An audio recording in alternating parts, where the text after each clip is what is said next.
주변 분들하고 인사 나누시고 말씀 나누겠습니다. 주변 분들하고 인사 나누실 때 옆에 있어서 감사합니다.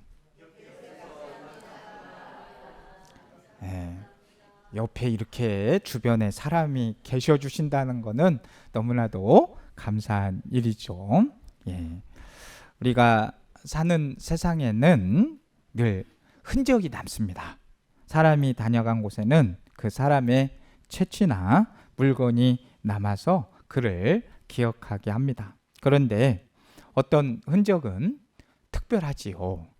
아이를 낳은 어머니의 몸에 남은 흔적이라든지 이렇게 또 오래 일한 아버지 손에 남은 굳은 살의 흔적, 그리고 오래된 상처의 흉터, 마음속 깊은 곳에 남은 말 한마디까지, 그 모든 흔적은 그저 지나간 상처가 아니라 우리가 어떤 길을 걸어왔는지를 보여주는 삶의 이야기이고, 이 흔적들은 사랑의 증표가 되기도 합니다. 우리는 삶을 살아가면서 어떤 흔적을 남기고 살아가고 있습니까? 우리가 이 흔적을 흔히 원어로, 헬라어 원어로 스티그마다 이렇게 이야기를 하는데, 예수를 믿는 우리에게 과연 어떤 흔적이 남아 있을까요?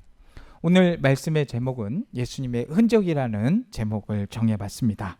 예수님께서 남기신 흔적은 무엇이고 우리가 간직해야 할 예수님의 흔적은 무엇인지 오늘 말씀을 통해서 함께 나누고자 합니다.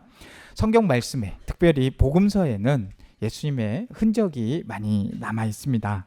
예수님께서 지나가신 자리에는 늘 생명이 되살아나는 은혜가 있었고요.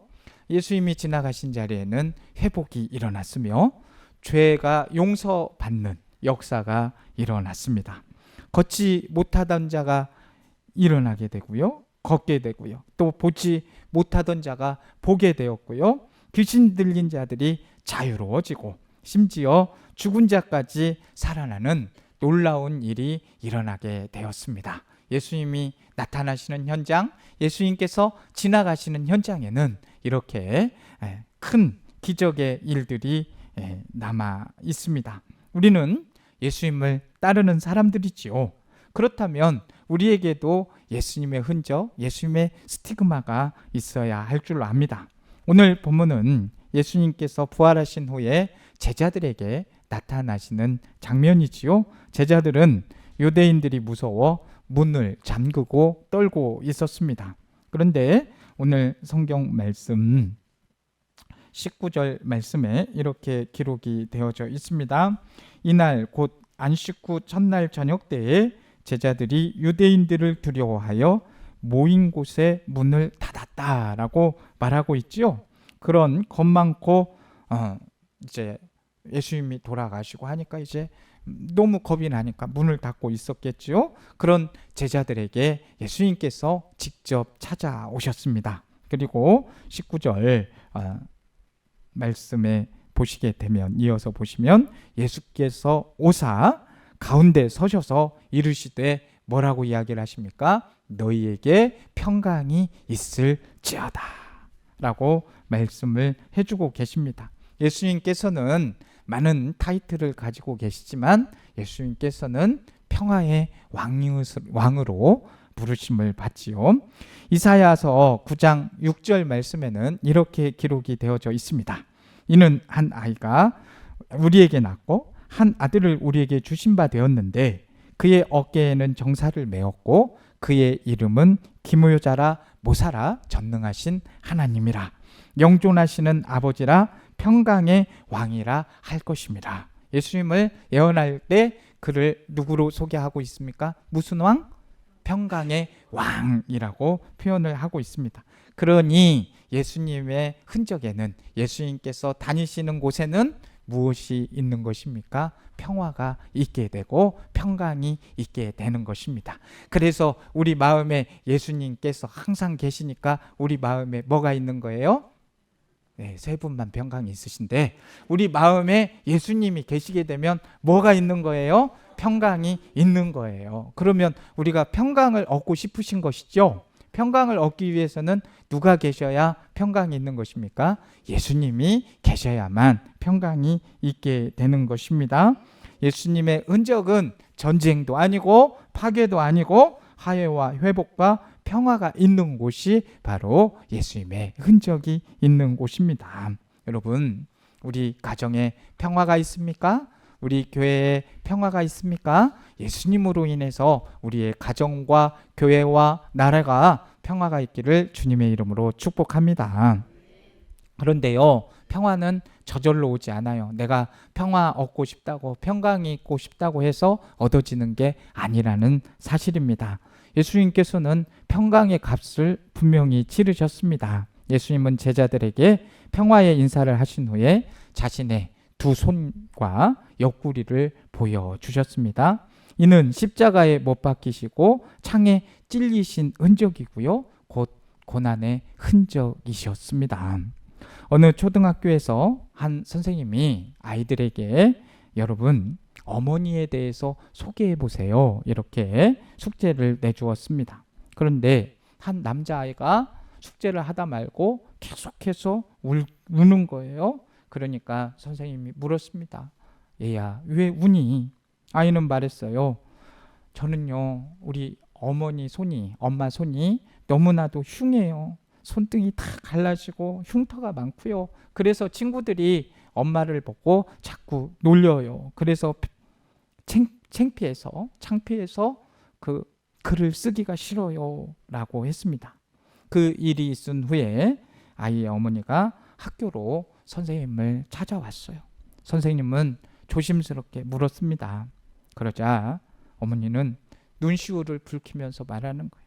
제가 이 손이 이렇게 된 것은 아이가 2살 때 집에 불이 났는데 연기 속에서 울고 있는 아이를 데리고 나올 때 손으로 그 불길을 막아서 이 손이 이렇게 흉이 지고 있다는 겁니다. 손으로 불길을 막아서 아이를 감쌌습니다. 그때 생긴 화상 자국 때문에 이렇게 된 것입니다. 그때 그 손으로 불을 막지 않았다고 하면은 그 아이는 아마 살지 못했겠지요. 그날 이후에 선생님은 아이를 불러서 그 상황을 아이에게 말해 주었습니다. 애야, 너의 어머니의 손은 흉한 손이 아니라 세상에서 가장 아름다운 손이란다. 그 손에 너를 살린 사랑의 흔적이 남아있지 않니? 아이는 그날 이후로 엄마의 손을 부끄러워하지 아니하고 세상에서 가장 아름다운 자랑스러운 손으로 여겼다고 합니다. 오히려 이제 엄마의 손은 흉한 손이 아니라 나의 자랑거리요, 엄마의 가장 귀한 손이 제일 좋다고 이렇게 자랑스러워 했다는 것이죠. 사랑하는 성도 여러분, 예수님도 오늘 제자들에게 보여준 상처가 있습니다. 십자가의 못자국. 그 못자국 얼마나 보기가 싫습니까? 사실 저도 이 어깨 쪽에 못자국이 이렇게 크게 있습니다. 네, 저는 예수님처럼 뭐 이렇게 십자가에 못 박혀가지고 못자국이 있는 게 아니라 일을 하다가 아버지를 좀 돕다가 이렇게 지붕에서 떨어졌는데 거기에서 이렇게 쫙 긁혀가지고 못자국이 있습니다. 그래서 못이 얼마나 아픈지를 압니다. 그래서 혹시라도 상처가 보일 일이 없지만 혹시라도 이렇게 했으면 뭐 조직에서 칼 맞았냐 이런 얘기 하시면 안 되고 못자국이니까 그렇게 다친 걸로 좀 알아주시면. 그런데 참 흉터는 보기가 좀 흉할 수 있습니다. 그런데 그것은 이제 저야 흉터지만 예수님께서 남기신 손과 발의 이 흉터는 흉터라기보다 우리를 살리기 위한 그분의 사랑의 흔적 아니겠습니까? 세상은 그 예수님의 흔적을 보고 실패라고 말할 수도 있습니다. 그렇지만 우리는 너무나 잘 알잖아요. 그것은 우리를 살리시기 위한 사랑의 흔적이었습니다. 그 흔적은 우리의 생명을 위한 하나님의 사랑의 증표인 것이죠. 우리도 주님의 흔적을 마음에 새기면서 그 흔적에 따라서 삶을 살아야 될 줄로 압니다. 이렇게 예수님께서 십자가에 못 박히신 그 흔적을 통해서 평강을 얻었던 것처럼 우리에게도 평강이 있기를 원하는데요. 이사야 53장 5절 말씀에 이런 말씀이 있잖아요. 그가 찔림은 우리의 허물 때문이요 그가 상함은 우리의 죄악 때문임이라. 그가 징계를 받음으로 우리는 평화를 누리고 그가 채찍에 맞음으로 우리는 나음을 입었도다라고 하고 있습니다. 예수님의 흔적이 평화인 이유는 그분이 평화의 값을 치러 주셨기 때문입니다. 토마스 캠피스라는 작가가 쓴 그리스도를 본받아라는 유명한 고전적인 기독교 서적이 있습니다. 이 책에 보면 그리스도를 본받아라는 책에 보면 예수님께서 말씀하신 하나님 나라를 사랑하고 동경하는 사람들은 많이 있습니다. 하지만 예수님의 십자가의 고통을 같이 지고 가려는 사람은 아주 적습니다라는 표현이 있습니다. 우리는 예수님 안에서 편안함 누리고 복 받는 것은 참 좋아하지만 예수님 때문에 희생하고 어려움 당하는 것은 싫어합니다. 예수님의 흔적, 곧 평화가 우리에게 임하는 것은 좋지만 우리가 직접 평화의 사도가 되기 위해서 노력하는 것은 싫어하는 모습이죠. 그런데 이런 모습은 이기적인 모습이라 할 수 있습니다. 성도 여러분, 우리에게 예수님의 흔적이 있기를 원하고 그 흔적을 전할 수 있기를 간절히 소망합니다. 예수님의 막 흔적이 있다고 해서 예수님은 흔적이 있으셨어 그러면서 못자국 막 일부러 만들고 막 이렇게 그 흉터 만들고 그게 예수님께서 원하시는 게 아니잖아요. 예수님처럼 살기를 힘쓰는 것이 예수님의 흔적대로 삼는 것이고 사는 것이고 그렇게 해야 예수님의 흔적이 남는 것입니다. 예수님께서는 항상 사랑으로 우리 장로님 기도도 하셨지만 소외된 이들을 돌보고 낮은 곳에서 섬길 때 생명이 회복되고 평화가 임하게 되는 것입니다. 예수님께서 오신 목적은 섬김의 목적이 있으셨어요. 우리 옆에 앉아주셔서 고맙다고 처음에 인사했지요. 옆에 분에게 한번 또 인사해 주세요. 섬겨드릴게요. 예. 그 정도 인사하시는 거 보니까 안 섬기겠다는 그런 것 같아요. 그러나 우리가 서로 섬길 때 기쁨이 있는 거 아니겠습니까? 이렇게 섬겨주려고 하고 서로 그냥 먼저 드세요. 먼저 드세요. 참 예전에는 참 CM도 좋았던 거예요. 형님 먼저 드세요. 무슨 라면. 아우 먼저 드세요. 무슨 라면. 서로 이렇게 섬겨주는 게 너무 좋잖아요. 교회는 높아지려고 하는 사람들이 많은 곳이 아니라 낮아지려고 하는 사람들이 모이는 곳이어야 합니다. 예수님의 흔적은 두 손과 옆구리에 못자국과 창자국이 있는 고통의 흔적이었어요. 그러나 우리는 그거를 어떤 흔적으로 봅니까? 우리 그리스도인들은 그것을 영광의 흔적으로 보게 됩니다. 그러나 세상 사람들은 그 흔적을 좋게 보지 않을 수 있죠.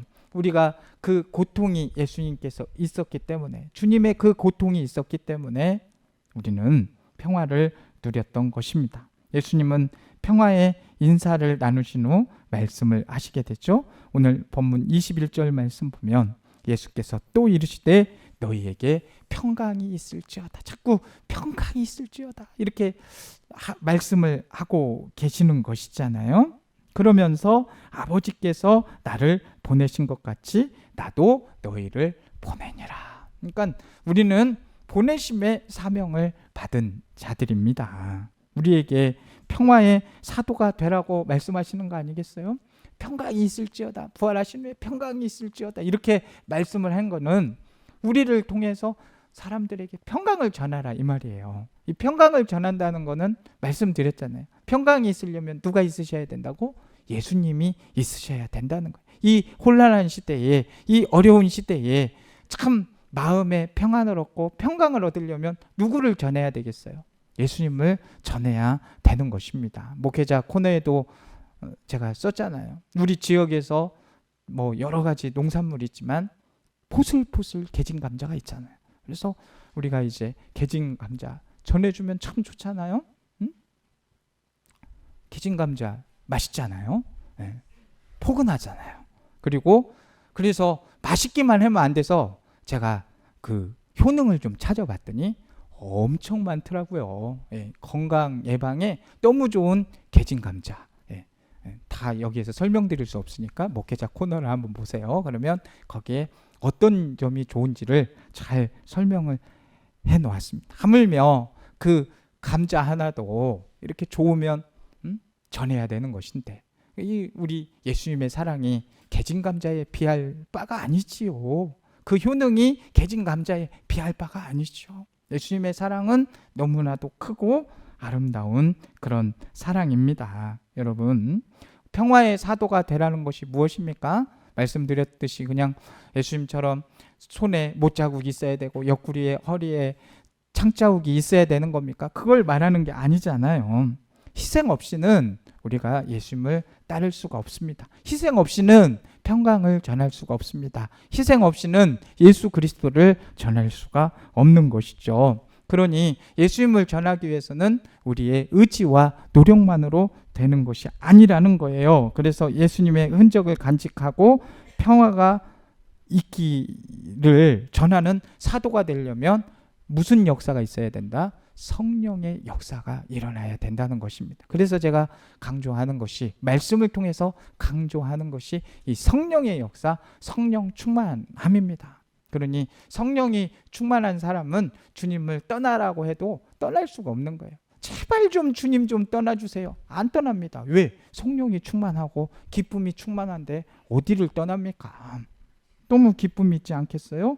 그래서 예수님께서는 성령의 역사로 평강을 전할 수 있기 때문에 오늘 본문 22절 말씀을 보시면 우리 같이 한번 읽어보아요.